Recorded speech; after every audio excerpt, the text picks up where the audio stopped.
I'm Gory Vincent from the Walled Lake Penny Saver. And I'm Drew Edwards from the Downriver Mop. And we're the Dollar Show Critics.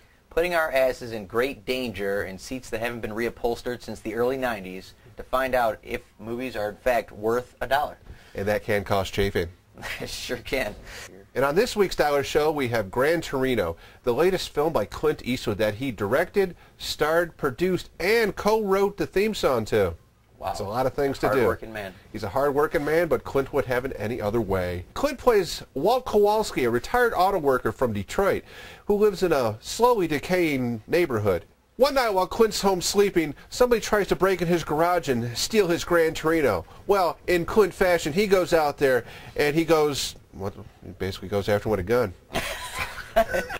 And that's when it gets a little dicey with the neighbors.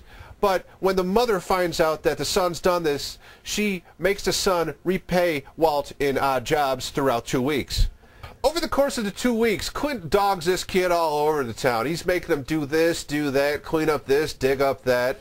But he begins to actually like him after a while and takes him under his wing. He teaches him how to basically grow up and be like a man, start to act like a man, and teach him how to talk like a man too, which some of that dialogue I really enjoyed. Yeah, I agree with you, Drew. This wasn't a great movie, but this was a good movie.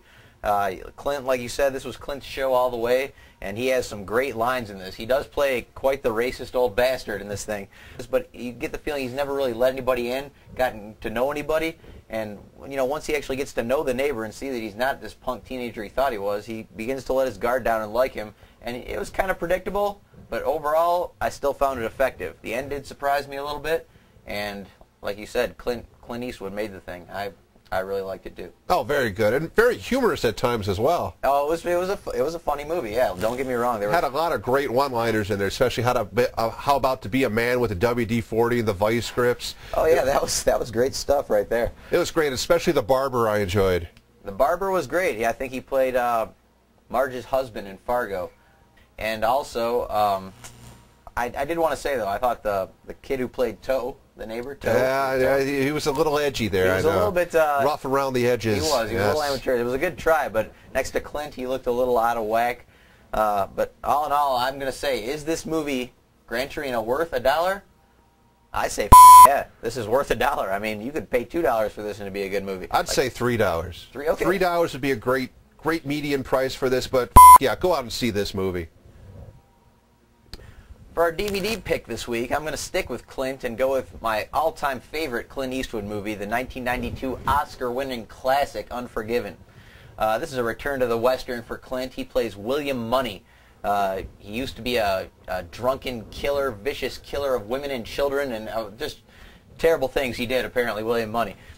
Riding up to the farm one day comes the Schofield Kid with a story of whores that were cut up in the town of Big Whiskey, Wyoming. As it happens, the rest of the whores have gotten together a bounty. There's a bounty.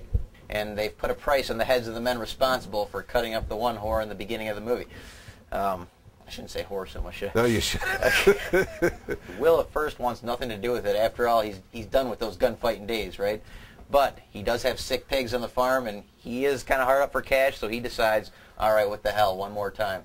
So he recruits his old buddy. Gun-toting buddy. Played by the great Morgan Freeman in one of his best performances ever, I think, as Ned, his buddy Ned. This movie also features a great performance by Gene Hackman as the sheriff of Big Whiskey, a brutal man.